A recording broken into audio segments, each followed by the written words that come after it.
Mga religious sites sa riyon gindagsa sa mga tumulo kag turista sa pagselebrar sang Semana Santa. Kapulisan hugot nga ginbantayan ang mga lugar para masiguro nga malinong kag matawhay ang pagpamalandong sa balaan nga Semana Santa. Mga deboto kag tumalanaw nagdagsa sa ginhiwat nga pagtaltal sa mga nagkalailaing nga bahin sa rehiyon. Jaring report. Apisar sang nagatagi-iti nga init, wala na paslawan ang mga deboto kag tumalanaw nga saksihan ang tuigan nga pagtaltal. Ang balaan bukid sa isla sang Guimaras ang makabig isa sa mga ginadagsa tagsa ka Biyernes Santo. Kaangay kay Noe nga 20 na katuig nga nagasaka sa balaan bukid bilang panaad tagsa ka Semana Santa.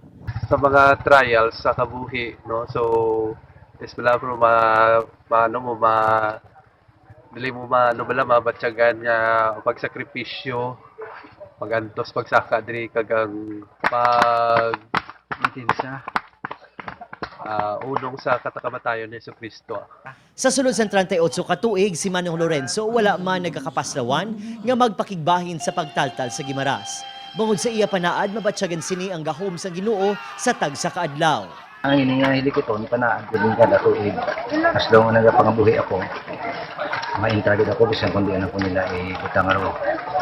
Ginpangunahan naman sa mga miyembro sa youth organization sang San Lorenzo Ruiz Parish sa barangay Kaingin, La Paz ang paghanduraw sa mga hitabo sang ginlansang si Jesus sa krus. Magluwas sa mga pamatanon ang tanan nga cast sa pagtaltal, iniman ang una nga kahigayunan nga nagpatigayon sa kaangay nga aktibidad ang simbahan. Isa man sa ginapaabot nga presentasyon sa kabuhi kag kamatayon ni Jesucristo sa Negros Occidental ang bersyon sang Talisay Taltal Organization o Kuntato. 1975 ginsugdan ang tradisyon. Sang 1985 na untat ini kag liwat nga ginbalik sang tuig 2013.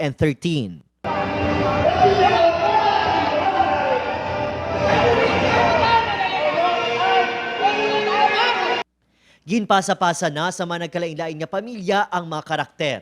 Si Warren de Assis ang nagpanguna sa presentasyon bilang si Jesucristo. Sa Sipalay naman, maluwas sa mga bakasyonista, nag-ugyon man ang mga tumuluo sa tuigan nga taltal sa Jewel Island of the South.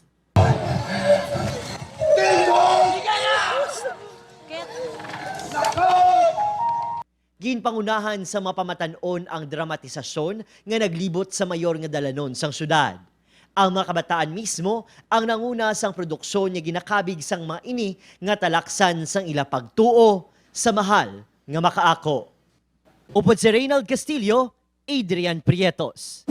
1 Western Visayas.